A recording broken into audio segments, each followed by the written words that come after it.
Thank you so much for being here with us today. It's a wonderful opportunity for us to celebrate a really remarkable achievement for a really extraordinary person as we gather to celebrate Juneanne Volk.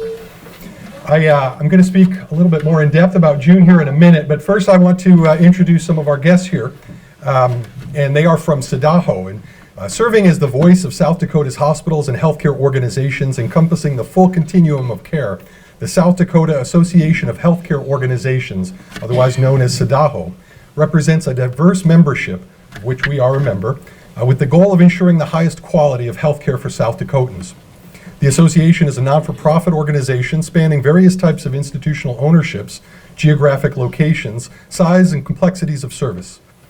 Members include hospitals, healthcare systems, nursing facilities, home health organizations, assisted living centers, and hospice organizations. Officially formed in 1926 as the South Dakota Hospital Association, in 1995 SDAHO unified both acute and post-acute care providers under one unified vision, advocating for a flourishing healthcare industry. SDAHO serves its membership through information, education, and advocacy on the issues, challenges, and solutions, delivering quality healthcare to a widespread and varied population. By staying abreast of the changing dynamics in a demanding industry, SDAHO is a trusted resource and leading advocate for its members, as well as area policymakers. I do want to introduce one person specifically who's going to come up here and speak. Stephanie Rissler has been with SDAHO since January of this year. She has an extensive background in media and communications and has worked in the media television industry for 25 years. Stephanie is most often recognized for her work with SDPB, where her main responsibility was producing and hosting the network's live public affairs televised discussion program, South Dakota Focus. She was also responsible for producing and hosting SDPB's network political coverage, which allowed her to moderate over 100 political debates and forums. Documentaries are her passion, and during her time she produced and wrote 12 documentaries, earning 5 Emmy nominations. And to hear her tell stories last night at dinner, she is quite the storyteller and deserving of those Emmy nominations. In her role as communications manager at SDAHO, Stephanie creates, implements, and oversees all communication throughout SDAHO to promote consistent messaging by sharing information, advocacy, and educational opportunities. Please welcome Stephanie Rissler.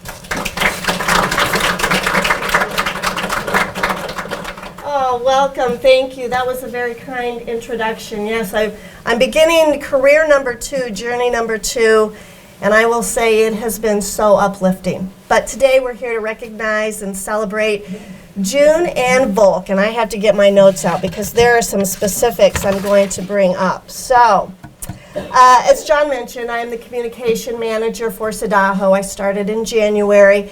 And my goal is to really lift up the work that they do. And when I came in January, there was a campaign going on called Healthcare Hero.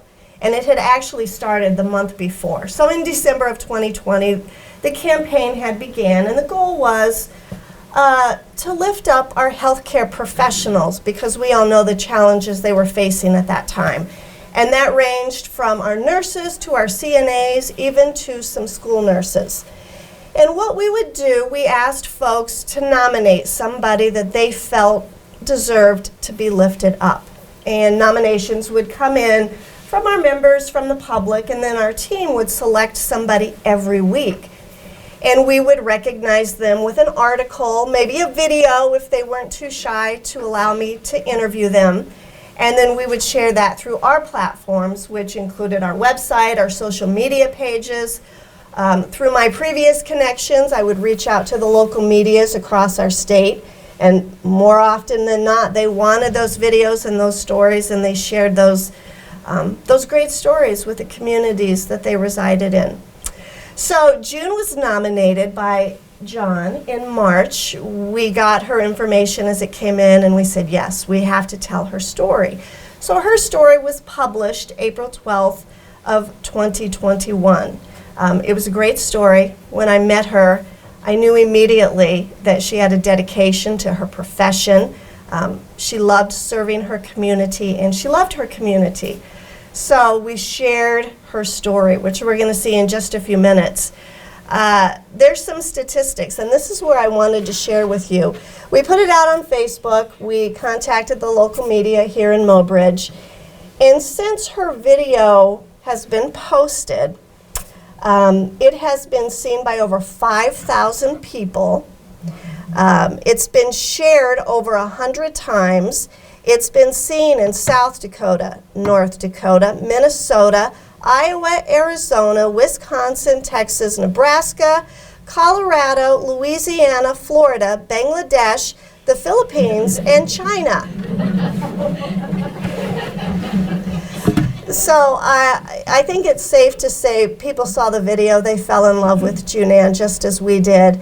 And as our team looked back at all of the healthcare heroes, we recognized they all deserve applause for the work they've always done, the work they've gone through today, and of course what they'll do for our communities into the future.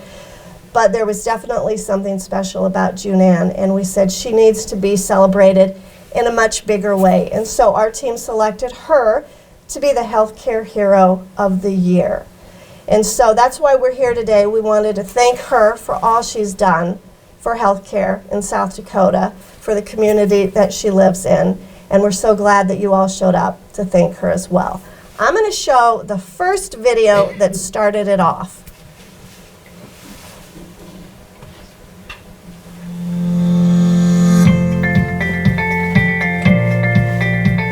We might be a small hospital. We have to serve a large area, and we've got excellent internal medicine doctors. We've got great general practitioners. We have a surgeon. You know, we're a small hospital, but we can offer a lot.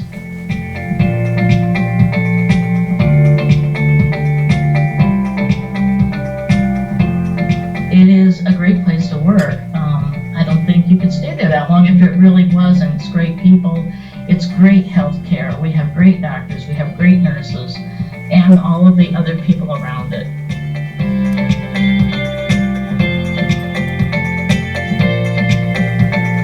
I had my own little doll hospital, and I don't know if it's because there were people with polio when I was young. I just always remember having my doll hospital and wanting to be a nurse and, wanting to have a cape. I never had a cape, though.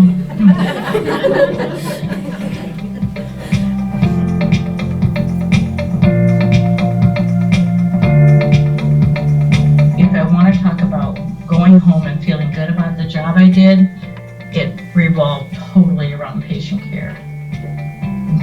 That's what drove me and kept me. I mean, hands-on nursing. Making somebody's pain go away because you could give them something for pain. Those are the rewarding moments that nursing has.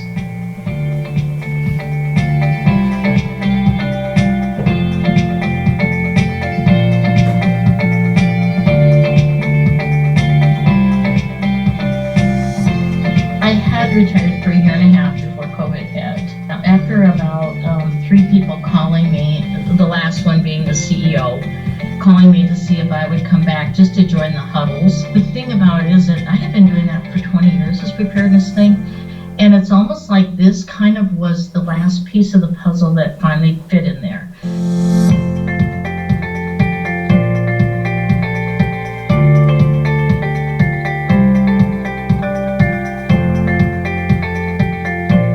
I worked from March to October, and then by October, we had our COVID unit set up. We were taking COVID patients, and then in January, we started doing vaccinations. So I just started working there.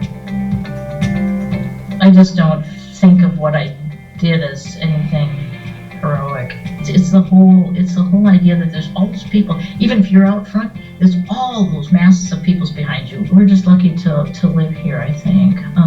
We have just people that are willing to step up and do things, and they're innovative and they're problem solvers, and they don't wait for someone else to come in and fix their problem. They're going to figure it out and get it fixed.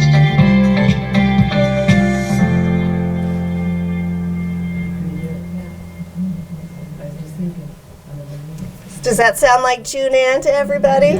Yeah.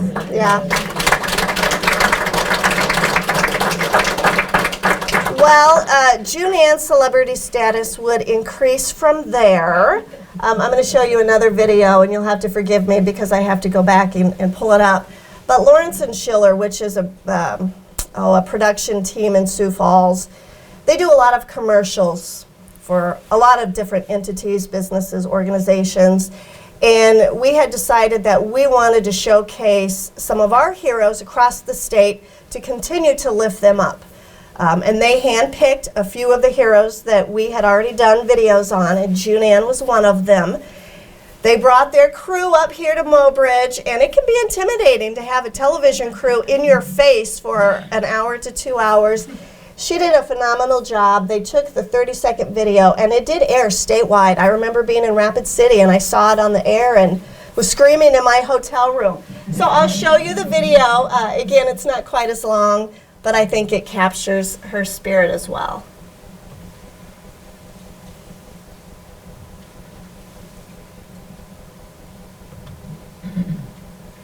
Being a healthcare worker is a calling. It's rewarding in every aspect. It is the best feeling in the world.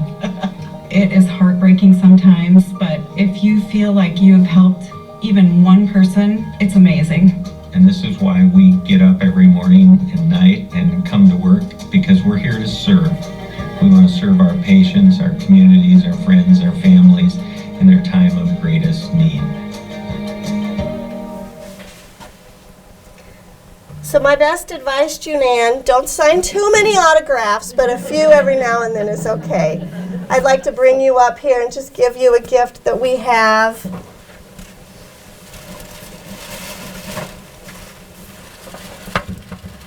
This is from SDAHO, and there's more to come. It's been ordered for you.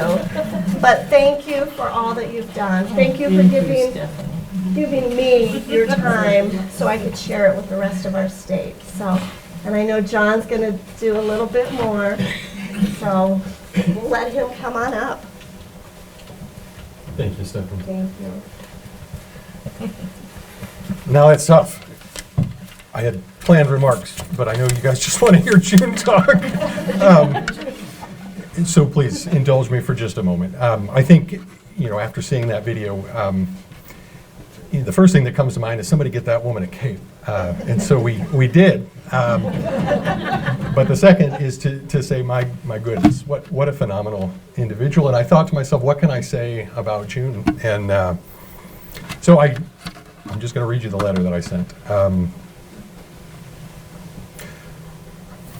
June.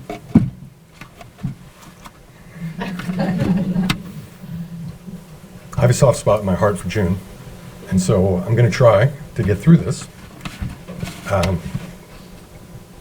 So cut me a little slack. So I would like to nominate Juneanne Volk, RN, as our healthcare hero. Juneanne started with Mobridge Regional Hospital and Clinics as a registered nurse in 1971. Through the course of her career, she held all manner of supervisory positions while providing high quality and compassionate bedside nursing. She's well respected by all members of the care team, our patients, and those within the community that we serve. She's a role model with regards to her teamwork, her care, her dedication, and her loyalty. As part of her myriad responsibilities, her passion has led her to take on leadership of disaster preparedness efforts for the organization for many, many years. She was well known throughout the state and involved in many task forces and committees. She was our go-to person for infection control and preparedness for all manner of natural and man-made disasters. After nearly 50 years of commendable and tireless service, Juneanne retired in the summer of 2018. When the COVID-19 pandemic struck in 2020, in March of 2020, Juneanne knew that she had a skill set and experience level that could benefit our organization and her entire community. When she was asked to join our COVID command team, Juneanne did not hesitate. Pausing her retirement, she provided an unmatched level of competency, combining her disaster preparedness skills with her infection control expertise. She was a trusted and calming voice that helped to boost our ability to respond both internally with regards to our clinical care and externally with regards to our community messaging and education. Recently, Juneanne has stepped back from our command team, but she continues to help with our vaccination efforts. She shows up as a vaccinator at our mass vaccination events and continues to help the organization and community get through this unprecedented time and public health emergency. As a person and as a professional, Juneanne is top-notch, and I would like to publicly acknowledge her efforts and unselfish spirit. She has provided wonderful assistance, competent counsel, undying enthusiasm, and role models the same values that have made her an outstanding member of our community and organization for the past 5 decades. She is truly a remarkable woman and is the epitome of a healthcare hero. I think one of the things, Darcy and Darcy did a great job setting this up today. One of the things we talked about was when Juneanne came back. We were having these COVID command huddles, and if you think back, harken back to March of 2020, nobody really knew what was going. We knew there was something big, and when they started shutting down major sports events, when they started shutting down schools, people weren't sure what to think of it, and so there was an edge, there was a tension. We weren't sure. We knew we had to help, but we weren't exactly sure what to do. And we came together in these huddles, and there were a lot of great ideas and a lot of great people. But we remember that the first day that June came back, and she was one of the first. She's always first. She liked to get there early. She's prepared. Every person that walked through the door of the conference room and saw her just visibly relaxed a little bit. It was like the superhero had come to help save the day. And then when we sent out the notes, we wanted to keep everybody in the loop. We provided these communications. We sent it out to all our staff. And when they read that June was on the team, everybody knew it was going to be okay.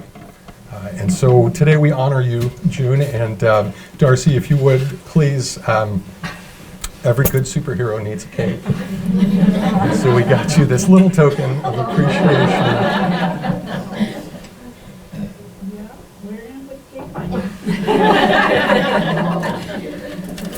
So funny. There you go.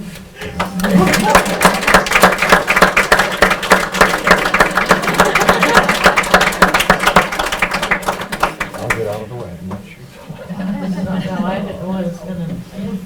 I guess what I will do is just do some, if I can get through, John, you started this now. I just want to do some really quick thank yous, and I probably have about 6, so we should be out of here by 10.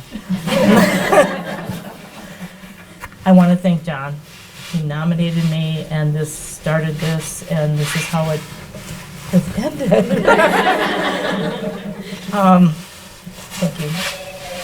And I'd like to thanks to SDAHO for their idea. I know that we talked about this, but I want to thank you more publicly for having that idea of seeing that healthcare workers needed that information, that I can't that uplifting thing. So I'm glad that you did that, and this was really good for a lot of people. I want to thank our huddle because everybody pulled together to get the innovation and their strengths came together, and we had good patient care and kept our staff safe because of everybody coming together to get that done. And a quick thing that I want to thank is the Department of Health, because our South Dakota Department of Health has been doing preparedness for 20 years too. And they didn't waste their money. They got a lot of federal grants, and they did not waste their money. They sent out VersaFlows and AirMates, and these things are what the nurses wear to keep them protected with the COVID. And they were sending that out. They did that years ago already, and they stockpiled the personal protective equipment, and they used that grant money that the federal government gave them. And like I said last night, they didn't buy attaché cases or new cars. They provided health care with the equipment that they needed to do. They didn't know what, and we didn't know when. And so that was really, I want to thank the Department of Health for being who they are and doing what they did. And I want to thank my husband, who is my best friend, for allowing me to leave our retirement and go to work and to support me in that. And I want to thank my son for coming, and my sister and her husband. And I could go on and on here, so my brother. So I'm just gonna, I think I might just quit. Darcy, thank you very much, Darcy. This is beautiful. Very, very great, and a great day. And thank you, John.